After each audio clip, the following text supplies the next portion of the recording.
মঞ্চে আসছে মুহূর্ত।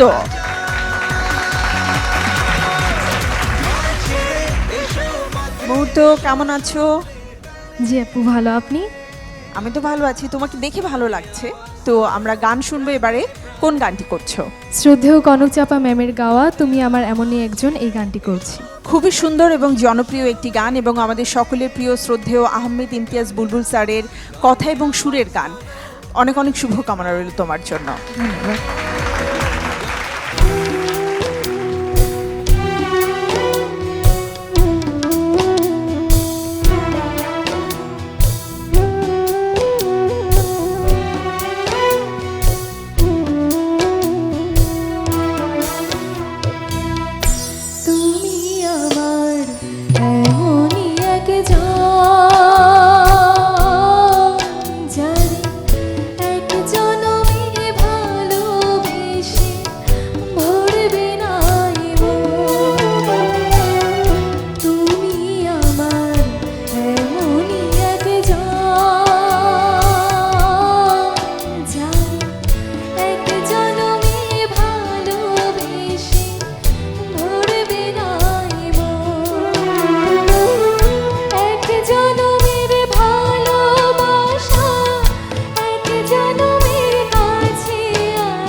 প্রথমে সামিনা ম্যাম। আসলে এই গানের যে মানে গীতিকবি এবং সুরস্রষ্টা, তার সম্বন্ধে বলতে গেলে আসলে একটা গোটা এপিসোডই লেগে যাবে। আহমেদ ইমতিয়াজ বুলবুল, তার প্রতিটি গানের কথাগুলো এত সুন্দর আর এত মানে ইজি, চটপট, মানে বলতে মনে হয় যেন এই কথাটাই তো আমি বলতে চাইছিলাম, তুমি আমার এমনই একজন, আমরা বলি না, সেই জন্যই গানটা এত হৃদয়গ্রাহী হয়ে গেল।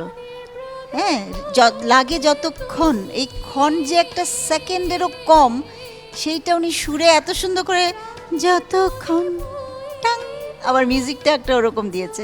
সো মানে এত সুন্দর প্রতিটা জিনিস, আর তার সাথে কনকও এত সুন্দর করে গেয়েছে গানটা, যার জন্য গানটা এত হৃদয়গ্রাহী হয়েছে। তুমিও আজকে অনেক ভালো করেই গানটা গেয়েছো। এখন দেখা যাক কেমন হয়। Thank you. ধন্যবাদ ম্যাম। রিপন খান। মুহূর্ত তুমি অনেক ভালো গেয়েছো। ধন্যবাদ স্যার। আজকে আহমেদ ইমতিয়াজ বুলবুল উনি বেঁচে নেই। তোমার গান হয়তো ওপার থেকে উনি শুনছেন, তোমার কণ্ঠটা খুবই ভালো গেয়েছো। তোমার জন্য শুভকামনা। ধন্যবাদ স্যার। ধন্যবাদ। বন্যা ম্যাম। তোমার সুরটা খুব সুন্দর ছিল, ধরলে খুব সুন্দর, শেষটাও সুন্দর, খুব ভালো। আর এত পরিচিত একটা গান শোনা, কিন্তু মাঝখানের একটা স্ট্যান্ডজায় কিছু একটু গন্ডগোল হলো। 1 সেকেন্ডেরও, মানে ফ্র্যাকশন অফ এ সেকেন্ডের জন্য কখনো এদিক থেকে ওদিক হওয়ার সুযোগ নাই এই প্ল্যাটফর্মে। কেমন, মানে গানটা একদম টোটাল A to Z এক রকমের হতে হবে। ভালো। ধন্যবাদ ম্যাম। মুহূর্তে তোমার জন্য অনেক অনেক শুভকামনা রইল। আশা করছি ম্যামরা যে কথাগুলো বলেছেন এগুলো অবশ্যই তোমার মনে থাকবে।